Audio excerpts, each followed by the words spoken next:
అందరికి నమస్తే, ఎట్టున్నారు? నేనైతే నిమ్మలంగున్నా. మరి గియాలైతే ఇంకొక పెద్ద మనిషి దగ్గరికి వచ్చిన. యాడికంటే రంగారెడ్డి జిల్లా మహేశ్వరం నియోజకవర్గం కందుకూర్. ఈ పేరు వినగానే చాలా మంది గుర్తుపట్టని వాళ్ళు అయితే ఎవరు ఉండరు. మరి ఆ అన్న పేరు ఏంది? ఇంతకు అన్న ఎట్టెట్లా గెలిచిండు, ఇంతకు అన్న యాడ పుట్టిండు, యాడ వెరిగిండు, కుళ్ళు అడుచుకోనీకి అయితే వచ్చిన. అన్న నమస్తే, ఎట్లున్నవే అన్న? చెప్పాలే. మొత్తం మీద పాండన్న ఎలక్షన్లలో గెలవడం అయితే నాకైతే మస్తు ఆనందంగా ఉంది. కానీ నువ్వడ్డ కష్టాలు మాత్రం నిజంగా చెప్తున్నా. ఎలక్షన్స్ టైంలల్లో ఇంతమంది సర్పంచ్లలో యాడ పోయి ఎవరిని అడిగినా కూడా కందుకూరు నువ్వు పోయి కవర్ చేయాల్సినటువంటి అవసరం లేదు, ఖచ్చితంగా గెలుపు పాండన్నదే అన్నారు. అందుకే నేను కవర్ చేయలే, అస్సలు చూపించలే. కానీ గెలిచినాక టైం ఇస్తాడేమో అంటే ఏడ దొరుకుతాడు, బిజీ రైట్. ఇవాళైతే నిమ్మలంగా సాయం ఇచ్చిండు, ముచ్చట్లయితే అరుచుకుంటా. పాండన్న చెప్పాలి, ఎట్లున్నావు? బాగున్నానే. అమ్మ నాయన అందరు మంచిగురా? ఇంతకు ఈ సరికొండ పాండు అనే వ్యక్తి పుట్టినటువంటి గ్రామం ఏ గ్రామం? నా పేరు సరికొండ పాండు, నా కందుకూరు గ్రామం. కందుకూరు గ్రామం పుట్టింది కందుకూరులో. మా నాన్న పేరు శ్రీశైలం సరికొండ. మా అమ్మ పేరు దానమ్మ. మా అమ్మది కూడా ఇదే ఊరు, ఇదే విలేజ్ లో. మా అమ్మ నాన్నకు ముగ్గురు సంతానం, ముగ్గురు కొడుకులే. అడవిలో లేరా? అడవిలో లేరే. ఏం పేర్లు అన్నదమ్ముల పేర్లు? మా పెద్దన్న పేరు మల్లేష్, నడపన పేరు జగన్, నా పేరు సరికొండ పాండు. చిన్న కుమార్ అండి మా అమ్మ నాన్నకు. చింత లేకుండా పెరిగినావు. మా అమ్మ నాన్న మంచిగా పెంచారు, కష్టపడి. ఇంత పెద్ద ఏం చేస్తుండు మరి ఇప్పుడు? పెద్దన్న కూడా పొలిటికలే, సింగిల్ విండో చైర్మన్ గా చేసిండు. ఇప్పుడు కాంగ్రెస్ పార్టీ సీనియర్ నాయకుడిగా ఉన్నాడు. మా నడపన్న కూడా సీనియర్ నాయకుడే, ఆయన కాంగ్రెస్ పార్టీలో సీనియర్ నాయకుడిగా ఉన్నాడు. నేను గతంలో 2007లో అంటే ముగ్గురు రాజకీయంలోనే రాజకీయంలో టెన్షన్ ఏం లేదు, ప్రజాసేవ చేయడం. అంటే ఏది ఎవరికి తెలియకున్నా కూడా ముగ్గురు కలిసికట్టు కూర్చొని తెలుసుకొని ప్రజలకు సేవ చేయడానికి సిద్ధంగా అంటారు. రైట్. ఈ ముచ్చటి ఇట్లుంది. మరి పాండన్న చిన్న ఉన్నప్పుడు నువ్వు చదువుకున్నటువంటి స్కూల్ పేరు ఏం పేరు? ఏ స్కూల్లో చదివినవే? ZPHS high school Kandukur. Private స్కూల్లో 1 నుంచి 6 వరకు చదువుకున్నా. 6 నుంచి 10 వరకు జడ్పీహెచ్ఎస్ కందుకూరు చదువుకున్నా. నేను 10 వరకే చదువుకున్నా. అది మనం అప్పటి క్లోజ్ చేసిన 10 వరకు చదువు. అదే చదివినావు? నాకు నమ్మేటట్టు లేదు. నేను చూస్తే నాకు ఏదో పోస్ట్ గ్రాడ్యుయేట్ చేసినటువంటి వ్యక్తి లెక్క కనిపిస్తున్నావు. నీ బాడీ స్టైల్, నీ లాంగ్వేజ్ చూస్తే. అంటే 10 కాడికే ఆపేసినావు. ఎందుకు మరి ఇంకా ఇంటర్ చదవాలని ఎందుకు అనిపించలేదు? అంటే అమ్మ నాయన చదివించలేదా? అమ్మ నాన్న చదివించడానికి ముందులు ఉండాలి. నాకు అది ఇష్టం లేక నేను చదవలేదు. ఇష్టం లేక అంటే ఇక అప్పటికి ఏదన్నా దందా స్టార్ట్ చేసినావా? ఏంది? వ్యవసాయం. చిన్నప్పుడు చదువుకున్న స్కూల్ ఇప్పుడు నీకు గుర్తొస్తుందా? మరి గుర్తొస్తుంది. నేను సర్పంచ్ అయిన తర్వాత ఎంపీటీస్ ఉన్నప్పుడు స్కూల్ కూడా పోయినప్పుడు ఆనందం మిగిలింది. మరి చాలా మంది కుర్మల్ల దాంట్లో ఉన్న పోరగాళ్ళకు మరి తొందరగానే చదువు కంటే ఎక్కువ మళ్ళీ బర్ల కాడికి పంపిస్తారు కదా. అసలు కష్టాలు ఏమైనా పడ్డావా అని చిన్న ఉన్నప్పుడు? వ్యవసాయం కూడా చేసినావు. రైతు బిడ్డవు. ఏమండిపోయా మీరు ఇంతకు? మాదన్నపేట కోవ చేసినాం. మా అమ్మ నాన్న కోవ చేసి కోవ అమ్ముకొచ్చిన. కోవ కూడా లాల్ దర్వాజా బేలకాడికి. బేల అంటే నాకు మస్తు గుర్తొస్తుంది. మా పెద్దమ్మ ఉంటుండే గుండెల్లిలా. ఇప్పుడు కాలం చేసింది. కానీ మా పెద్దమ్మ కొవ్వ కోసం నేను ఎలిమినేట్ వచ్చినట్టే ఎలిమినేట్కి వెళ్ళి తిమ్మపూర్కి వెళ్ళి వాగులకి వెళ్ళి వచ్చి మా పెద్దమ్మ ఇంటికాడ కొవ్వ తినేది. సో మొత్తం మీద అయితే అట్లా కూడా కష్టపడి లాల్ దర్వాజాకు పోయి బేలకు పోయి కొవ్వ అమ్మినాం. అంటే చిన్నప్పటి చరిత్ర చాలా పెద్దగానే ఉంది. మొత్తం మీద 10 దాకా చదివినావు. దాని తర్వాత అసలు రాజకీయంలోకి ఏ సంవత్సరంలో అడుగుపెట్టినావు? ఎట్లా అడుగుపెట్టినావు? ఎవరి ద్వారా అడుగుపెట్టినావు? 10 వరకు చదివినా. అక్కడ నుంచి వ్యవసాయంలోకి పోయినా. వ్యవసాయంలోకి పోతే 2004లో రాజశేఖర రెడ్డి గారు గవర్నమెంట్ కాంగ్రెస్ పార్టీ వచ్చింది. కానీ 2007లో నేను టీవీ చూసి రాజశేఖర రెడ్డి గారి గవర్నమెంట్ చూసి రాజకీయాలు చేయాలి. మా నాన్న కూడా రాజకీయాల్లో ఉన్న ఫ్యామిలీ, కష్టం చేసుకుంటూ వ్యవసాయం చేసుకుని గొర్రెలను గడుచుకుంటే కూడా మా నాన్న 94లో సర్పంచ్ నిలబడి పడిపోయిండు. సర్పంచ్ కి మా నాన్న 94లో 94లో నిలబడి పడిపోయిండు. మా నాన్న రాజకీయాల్లో ఉన్నాడు. ఆయన కూడా ఉన్నాడు. ఆయనతో పాటు నేను కూడా మా నాన్నతో పాటు అట్లే రాజకీయాల్లో విలేజ్ లో రాజకీయాలు చేశాను. అంటే 94లో నాయన పోటీ చేసిందంటే అప్పటికే మీరు ఇంకా ముగ్గురు కొడుకులు గట్టిగుండిగా తంబాన్ని నిలబెట్టినట్టే. మేము చిన్నోళ్ళం. చిన్నగా ఉన్నారు. నాన్న నిలబడ్డప్పుడు మాకు అంత తెలియదు, మా పెద్ద నాకు తెలివి ఉన్నది, నాకు అంత తెలివి ఉన్నది కానీ నాకు ఓటు హక్కలేదు. ఎన్ని ఓట్లతో అప్పుడు ఓడిపోయారు? చాలా ఇంచుమించు ఒక 200 నుంచి 300 ఓట్లతో. 200 ఓట్లతోటి. ఆ రోజు చదువుకున్న వ్యక్తి ఉన్నాడు, నన్ను చదువుకోలేదు కాబట్టి ఆ రోజు గ్రామ ప్రజలు కూడా మరి చూసి ఆయన గెలిపించారు. గెలిచిండా? నాన్న ఓడిపోయాడు. నాయన ఓడిపోయాడు. కానీ ఇంకొక ముచ్చట ఏందో ఏమో కానీ ఒక్కసారి ఓడిపోయినప్పుడే దాని మజా ఏందో తెలుస్తుంది కదా. నెక్స్ట్ ఏదేమైనా కానీ ఎట్లా గెలవాలనే గట్టి సంకల్పం అయితే ఎంబడి ఉంటుంది అంటావు. రైట్. మరి అప్పుడు నాయన పోటీ చేసిండు, ఓడిపోయిండు. మరి నీకు అసలు పోటీ చేసే అవకాశం ఎప్పుడు దక్కింది? 2007లో నేను ఎంటర్ అయినా. ఆ రోజు నా కాన్స్టిట్యూన్సీ ఎమ్మెల్యే సబితా రెడ్డి గారు ఇక్కడ. ఆ రోజు వెంబడి మనం ప్రయాణం చేసినాం కాంగ్రెస్ పార్టీలో. 2014లో నాకు ఎంపీటీసీగా అవకాశం వచ్చింది. ఎంపీటీసీగా? మంచి అవకాశం కదా.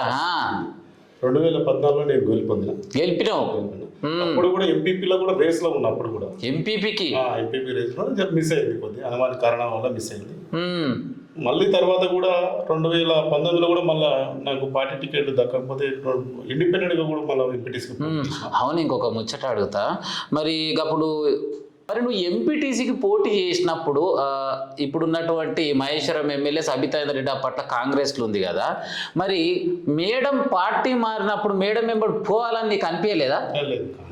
అంటే మనం కాంగ్రెస్ పార్టీ నుంచి పోలేను. పార్టీ నుంచి పోలేనంటావు.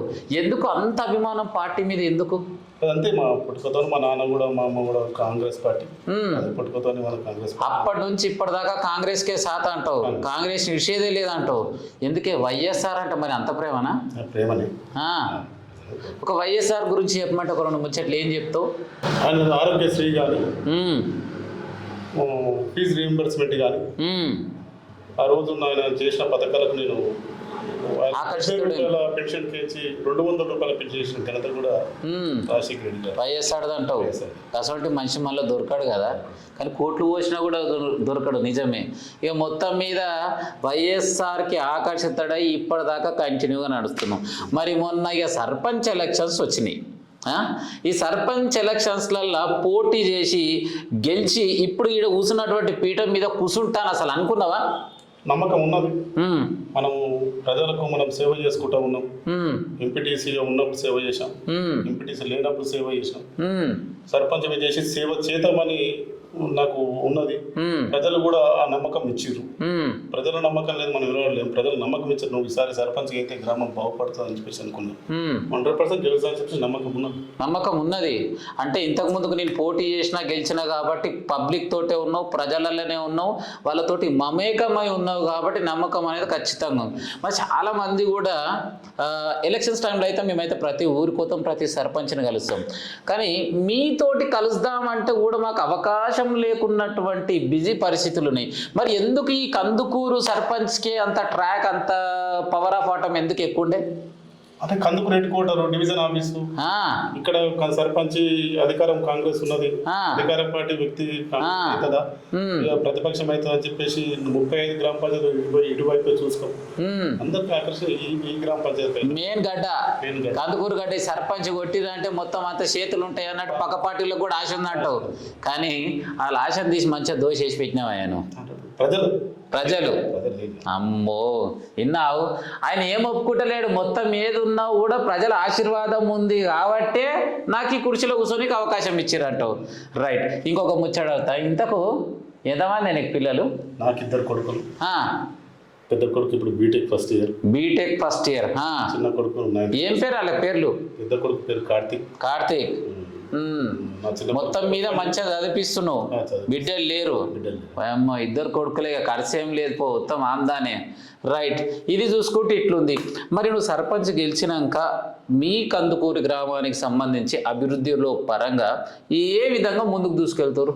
నేను సర్పంచ్ డిసెంబర్ 17వ నాడు ఎన్నికైన తర్వాత ఈనాటికి మా లక్ష్మారెడ్డి గారు మన ఎమ్మెల్యే, మా ఇన్ఛార్జ్ వర్యులు, మాజీ ఎమ్మెల్యే ఇన్ఛార్జ్ వర్యులు సహకారంతో దాదాపుగా 1,50,00,000 రూపాయలు పెట్టి రోజు పనులు నడుస్తాం. 1,50,00,000 రూపాయలు. మళ్ళీ మా ఇన్ఛార్జ్ మంత్రి శ్రీధర్ బాబు సార్ దగ్గరికి మళ్ళీ ఎస్టిమేషన్ కూడా మా ఇన్ఛార్జ్ ఎమ్మెల్యే గారితో సహకారంతో మళ్ళీ 2 కోట్లకు మళ్ళీ పెట్టారు. మళ్ళీ 2 కోట్లకు పెట్టాం. 2 కోట్లకు పెట్టాను.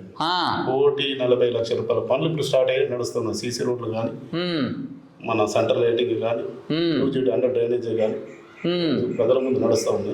మొత్తం మీద పనులు నడుస్తున్నాయి. ప్రజలు కూడా సర్పంచ్ ఎదురుతో పనులు చాలా స్పీడ్ అవుతున్నాయి అని చెప్పేసి కూడా ప్రజలు అనుకుంటున్నారు. కేఎల్ఆర్ గురించి చెప్పమంటే అసలు ఏం చెప్తావు? కేఎల్ఆర్ గారు మంచి ఒక మనసున్న నాయకుడు, ప్రజలకు సేవ చేసే నాయకుడు. ఎక్కడ కూడా ప్రజలకు చేయాలనే దృక్పథం ఉంటుంది తప్ప పెద్ద సమాజంలో కావాల్సిన నాయకుడు. సమాజానికి కావాల్సిన ఆయన మళ్ళీ వచ్చే ఎలక్షన్స్ లో కూడా ప్రజలు అవకాశం ఇస్తే డెవలప్మెంట్ చేయడానికి సిద్ధంగా ఉన్నట్టు. ఆయన ఎమ్మెల్యే కాడు కానీ మహేష్ కనీసం డెవలప్ చేయాలని ఉన్నది. అవునే, మరి మొన్న ఇక కందుకూరుకి దగ్గరనే ఫ్యూచర్ సిటీ. ఇప్పుడు ప్రపంచం మొత్తం ఎక్కడన్నా చూస్తుందా అంటే future city future city future city. ఈ ఫ్యూచర్ సిటీ గురించి చెప్పమంటే అసలు ఏం చెప్తావు? భారత్ ఫ్యూచర్ సిటీ ముఖ్యమంత్రి గారు రేవంత్ రెడ్డి గారు తీసుకున్న నిర్ణయం మామూలు విషయం కాదు. ఏదైతే గత ప్రభుత్వం ఫార్మా సిటీ అని చెప్పేసి ప్రజలను ఇబ్బంది పెట్టిందో, ఇది ఫార్మా సిటీ కాదు, ఇది మంచి ఒక గ్లోబల్ సిటీ చేస్తే ఇది భారత్ ఫ్యూచర్ సిటీ చేస్తా. ఒకటి 4వ సిటీ అంటే ఒక హైటెక్ సిటీ కాదు, ఈ రోజు హైటెక్ సిటీ మించిన సిటీ చేస్తా అని చెప్పి ముఖ్యమంత్రి గారు చెప్పారు. తదనంతరం ఆ రోజు ఎఫ్సిడి 4G సంబంధించిన ఆఫీస్ కూడా ఎఫ్సిడి ఆఫీస్ కట్టి దాని ఈ రోజు అక్కడి నుంచే పాలన జరుగుతా ఉంది. ఈ రోజు ఎగ్జిట్ 13 కెంచి 4 సిటీకి 300 ఫీట్ల రోడ్డు 300 ఫీట్ల రోడ్డు అన్నది కాదు, చేతులతో చూస్తున్నాం. ఈ రోజు కూడా రోడ్ అవుతుంది. మించుమించు 6 నుంచి 8 నెలలు కూడా అది స్టార్ట్ అవుతాయి. పని షురూ అయిపోయింది, ఆల్రెడీ రోడ్ వస్తూనే ఉందంట. 6 నుంచి 8 నెలలు రెడీ కూడా అవుతుంది. మరి చాలా మంది అపోజిషన్ పార్టీ వాళ్ళు మొన్న మహేశ్వరంలోకి వచ్చారు. కేటీఆర్ వచ్చిండు, పెద్ద మనిషి. మరి ఆయన స్టేజ్ మీద ఉండి ఏ ఫ్యూచర్ సిటీ లేదు, ఏం లేదు, అంత తూప్తా అంగళం మంగళం మంగళం చేసేసి కథం చేస్తాడు అంటూ. మరి నువ్వు ఏం చెప్తావు మరి అసంటోళ్ళకు? వాళ్ళు మమ్మల్ని మా మహేశ్వరం కాన్స్టిట్యున్సీ ప్రజల్ని కానీ, కల్వకుర్తి కానీ, ఇబ్రాహీంపట్నం కానీ, ఈ 3 కాన్స్టిట్యున్సీలని నట్టేట ముంచుదామని చూస్తుండ్రు కేటీఆర్. అది నీ నూకలు చెల్లయి, నూకలు నువ్వు మాట పొరపాటు నన్ను అది వెనక తీసుకోవాలని చెప్పేసి మేమందరం హెచ్చరించినాం. డిస్టిక్ కూడా దానం చేసినాం. డిస్టిక్ కూడా దానం చేసినాం. ప్రభుత్వం వచ్చేది కూడా 2029లో కూడా కాంగ్రెస్ పార్టీ ప్రభుత్వం, అది ముఖ్యమంత్రి రేవంత్ రెడ్డి గారు కంపల్సరీ. అది ఎవరు అందులో అనుమానమే లేదు. ఈ సిటీ ముందరకు వాళ్ళు అంటేనే ఉంటారు, ఈ సిటీ ముందరకు పోతూనే ఉంటది. అది అందులో అనుమానమే లేదండి, అనుమానమే లేదంటూ. ఏది ఏమైనా మళ్ళీ వచ్చే ఎలక్షన్లలో కూడా కాంగ్రెస్ పార్టీయే మళ్ళీ రూలింగ్ పార్టీ అంటావు. మరి అలా ఆల్రెడీ అంటున్నారు, అయిపోయింది కాంగ్రెస్ పని అయిపోయింది, ఇంకేముంది కానీ ఉన్న కాడ సామాన్ చదువుకున్నాడే అంటారు. మరి ఎందుకు నేను మిమ్మల్ని అడుగుతున్నా సీనన్న, 10 సంవత్సరాల రేషన్ కార్డు ఇవ్వలేదు, రేషన్ కార్డు ఇచ్చి తీరుతున్నాం. నిరంతర ప్రక్రియ జరుగుతుంది, పెట్టలేదు. 20 వరకు ఇస్తామో, జూన్ వరకు ఇస్తామో, జూలై వరకు ఇస్తామో, ఆగస్టు వరకు ఇస్తామలేదు. నిరంతర ప్రక్రియ లేక రేషన్ కార్డు జరుగుతుంది. 10 సంవత్సరాలు ఇవ్వలేదు. 200 యూనిట్ల కరెంట్ వరకు గ్రామాలలో 80% బిల్లులు కడతలేరు. 80% బిల్లులు కడతలేరు. మీరు ఆరాధించండి. సన్న బియ్యం ఇస్తున్నాం. ఇందిరా ఇండ్లు మా కందుకూరునే 40 ఇండ్లు కంప్లీట్ అయినాయి, ఇంకా 50 ఇండ్లు మళ్ళీ కట్టబోతున్నాం. 40 ఇండ్లు కంప్లీట్ అయిపోయినాయి, ఇంకా 50 కట్టబోతున్నారు. మరి నేను ఇది అయిపోగానే పోయి అడుచుకుంటా, నేను అడుచుకోవచ్చా? రికార్డుతో సగం ఉంది, ఫోటోలు ఉన్నాయి. 3 రంగులు కూడా వేసి పెట్టింది. 3 రంగులు వేసి పెట్టి ఇదైతే నిజంగుల్లా. కానీ బీఆర్ఎస్ ప్రభుత్వం ఉన్నప్పుడు అయితే డబల్ బెడ్రూమ్ అన్నారు. అసలు డబల్ బెడ్రూమ్ ఇతేనా నేను గట్టిరా? ఒక్కటి కూడా లేదు. మరి ఇప్పుడు ఇందిరా మిల్ అంటే ప్రతి గ్రామంలో, నా గ్రామంలో 40 ఇండ్లు, గల్లి తిరిగి చూసుకో 3 రంగులు ఉంటాయి అంట. అన్ని కులాలకు ఎక్కడో కాదు. పార్టీ గీటి కూడా చూడలేదు, ఏ పార్టీకి చేసిండా, దేనికి పోటీ చేసిండా, ఎవరు కోటి సంబంధం లేదు. అరువులు ఉన్నారంటే ఇచ్చుడే. మొత్తం మీద అంత బాగా చేస్తారు. ఇంకొకటి అడుగుతానే, మరి ఇప్పుడు మీ గ్రామానికి సంబంధించి ఒక గొప్ప అవకాశం, ఒక సర్పంచ్ అంటేనే ప్రభుత్వ పాఠశాల గురించి చెప్పమంటే మరి ఎట్లుంది మీ ఊర్లో? ప్రభుత్వ పాఠశాల చాలా బాగుంది. మాది ఎప్పుడైతే ప్రభుత్వ పాఠశాలలో మేము చదువుకునేటప్పుడు 2000 ఆ స్ట్రెంత్ ఇంచుమించు 565 జనాభా. 565 600 మంది. చుట్టుపక్కల గ్రామాల్లో కూడా 10th వరకు, అప్పుడేమో 10th వరకు లేదు. ఇప్పుడు 10th వరకు ప్రతి గ్రామాలు అయినాయి కాబట్టి ఈ స్ట్రెంత్ 250 నుంచి 250 వరకు స్ట్రెంత్ ఉంది. గర్ల్స్ బాయ్స్ 2 ఉన్నాయి. మొన్ననే మాకు మండల్లో కూడా మంచి రిజల్ట్ వచ్చింది, అందుకు మంచి రిజల్ట్ వచ్చింది. నేను కూడా సర్పంచ్ అయిన తర్వాత ఇప్పటికీ స్కూల్ కూడా విజిట్ చేయగలను విజిట్ చేయగలను మన విద్యార్థులకు కూడా ఇక్కడ భయపడి మీరు చదివితేనే భారతదేశానికి భవిష్యత్తు మీరు చదువుతున్నాం అన్నట్టు కాదు, చదవాలి, భారతదేశానికి అవసరపడే విధంగా మీరు ఎదగాలని చెప్పేసి నేను పదే చెప్పడం జరుగుతుంది. సూపర్. అయితే ఇంకొక నేను ముచ్చట అడుగుతా, చాలా మంది సర్పంచులు ఏంటంటే తన గ్రామంలో ఉన్నటువంటి విద్యార్థులు ప్రభుత్వ పాఠశాలలో మంచిగా చదువుకుంటే 10th నెంబర్ 1 ర్యాంక్స్ వస్తే ఒక చిన్న మాట ఇస్తారు, నీకు ఏదైతే ఇంటర్కి సంబంధించి నా తరపు నుంచి పక్కా సాయం చేయడానికి సిద్ధంగా ఉన్నా, అది ఆర్థిక పరిస్థితి లేని వాళ్ళకి. అట్లా ఈ పాండన్న మరి ఈసారి చదివే 10th విద్యార్థులకి నెంబర్ 1 ర్యాంక్ వచ్చి పాస్ అయిన వాళ్ళకు ఏ విధంగా సాయం చేయడానికి సిద్ధంగా ఉన్నాం? వాళ్ళు ఏ కాలేజీలో చదువుకున్నాం అనుకుంటే ఆ కాలేజీలో వాళ్ళకు కట్టుకునే స్తోమత లేకపోతే నేను వాళ్ళకి కట్టించి వాళ్ళకి ఆ కాలేజీలో వాళ్ళ రుణం తీర్చుకుంటాను. అమ్మయ్యా, విన్నారా? మరి మా పాండన్న అయితే మరి ఎవరైతే 10 ఫస్ట్ క్లాస్లో పాస్ అయ్యి ఒక్కవేళ అనుకోని పరిస్థితులు మీ ఆర్థిక పరిస్థితి బాగా లేకుంటే మీ కాలేజ్ ఫీజు కట్టనీక సిద్ధంగా ఉండు. ఇది డిఎస్కే న్యూస్ ఛానల్ గొంగడి సినాన్నకైతే మాట ఇచ్చిండు. ఇది మాత్రం అది పక్క జెన్యున్ ఉన్న వాళ్ళకైతే సపోర్ట్ చేయనీక నేనైతే సిద్ధంగా ఉన్నా. రైట్, మొత్తం మీద అయితే ముచ్చట జబర్దస్త్ ఉంది. ఫైనల్గా ఇంకా 2 ఏళ్ళన్నర నీకు ఇంకా బ్యాలెన్స్ ఉంది. మీ ఊరు కోసం అసలు ఏం చేద్దాం అనుకుంటున్నావు? చెత్త లేకుండా చేయడము లక్ష్యం. కందుకూరు గ్రామంలో చెత్త లేకుండా చేయడం మొదటి లక్ష్యం. రెండవది మౌలిక సదుపాయాలు, డ్రైనేజ్ సమస్య ఇక్కడ కూడా 3 సమస్య ఉండకుండా చేయడం బాధ్యత. ఒక రోడ్డు కానీ ప్రతి ఇంటికి నల్లా కలెక్షన్ ఇచ్చి వాటర్ మంచి సరఫరా చేయడం, చెత్త లేకుండా ఇది మనం ఈ 2.5 సంవత్సరాల్లో ఇచ్చేయడం లక్ష్యం. సో మొత్తం మీద అయితే కందుకూరు గ్రామానికి సంబంధించి చుట్టుముట్టు చెత్త లేకుండా చేస్తావు, డ్రైనేజ్ సమస్య ఆడ కూడా ఇబ్బంది పడకుండా చూస్తావు, మంచి నీళ్లు ఎక్కడ లేవన్నా వాళ్ళ ఇంటికి నల్లు వచ్చే బాధ్యత నీదే అంటావు. మొత్తం మీద అయితే మంచి కంకణమే కట్టుకున్నానా. రైట్గా చివరిగా మరి ఈరోజు నీ దగ్గరికి జర్నలిస్ట్ గొంగడి సీనన్న వచ్చి మరి ఇంటర్వ్యూ చేసిండు కదా, అసలు ఎట్లా అనిపించింది? మరి సీనన్న గురించి చెప్పమంటే అసలు ఏం చెప్తావే?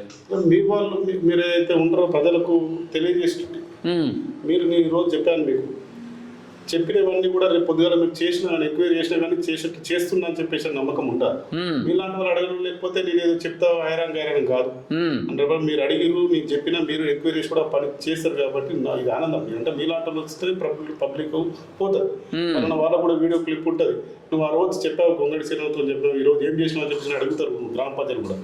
వాస్తవం మా నమ్మకం ఉంచుకోవాలని చెప్పేసి నా మాట అన్న మాట తప్పకూడదని ఆలోచన పెట్టుకుంటాను. అమ్మయ్య, విన్నారా?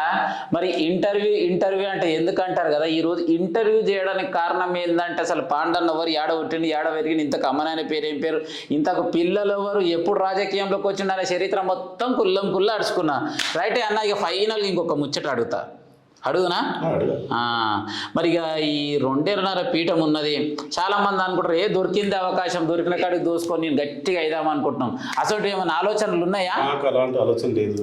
అమ్మ నాన్న కష్టపడి సంపాదించింది ఉన్నది, దాన్ని వ్యవసాయం చేసుకోవాలి, సేవ చేయాలి, నా అంతా నేను వ్యాపారం చేసుకోవాలి, వ్యవసాయం చేసుకోవాలి. ఇంకెలాంటివి కూడా నేను ఎక్కడో ₹1 ఆశపడికి రాజకీయాలకు రాలేదు. 2014లో కానీ ఇప్పుడు కానీ చాలా మంది అంటారు కానీ నేను ఎలక్షన్స్లో అప్పుడు ఒక 3 కోట్లు పెట్టినా, ఇప్పుడు ఏదమ్మన్నా కానీ 10 కోట్లు చేయాల్సిందే అని చెప్పేసి ఆలోచన చేస్తారు. అలాంటిది లేదు. మీరు కూడా అడగకూడదు, నాకు కూడా ఆశ పెట్టద్దు. అమ్మయ్యా, అర్థమైందా?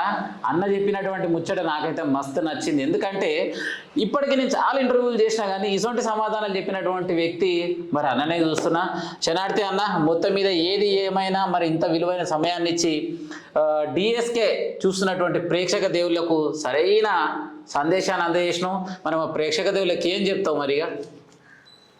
అదే మీరు చేసిన ఇంటర్వ్యూకు నాకు ఆనందం ఉంది. ప్రతి అయితే అడిగిరు అది నాకు ఇంకా ముందుకు సాగాలి, ఇంకా అభివృద్ధి చేసుకుపోవాలి, మీ మాట నిలబెట్టాలి. కంపల్సరీ మీ ఏదైతే ఇంటర్వ్యూ ఛానల్కి ఇచ్చిందో మేము అందరికీ కూడా దీక్ష కావాలని చెప్పేసి కోరుకుంటాం. రైట్, విన్నారు కదా. ఏది ఏమైనా కూడా మరి ఈరోజు ఇచ్చినటువంటి ఇంటర్వ్యూకి తన చెప్పినటువంటి మాటల్లో భాగంగా నేను కట్టుబడి ఉంటా. మా గ్రామాన్ని అభివృద్ధిలో భాగంగా కావచ్చు, విద్యార్థులకు ఇచ్చినటువంటి మాటల్లో కావచ్చు, ఏది ఏమైనా ఉన్నన్ని రోజులు ప్రజలకు సేవ చేసాడు అని చెప్పేసి డిఎస్కే న్యూస్ ఛానల్ తోటి మన పాండన్న చెప్పిండు. ముచ్చట నచ్చిన వాళ్ళు అయితే తప్పకుండా లైక్ చేయరి, షేర్ చేయరి, గట్లనే కామెంట్ చేయడం మాత్రం మర్చిపోకురి. ఉంటామల్లిగా.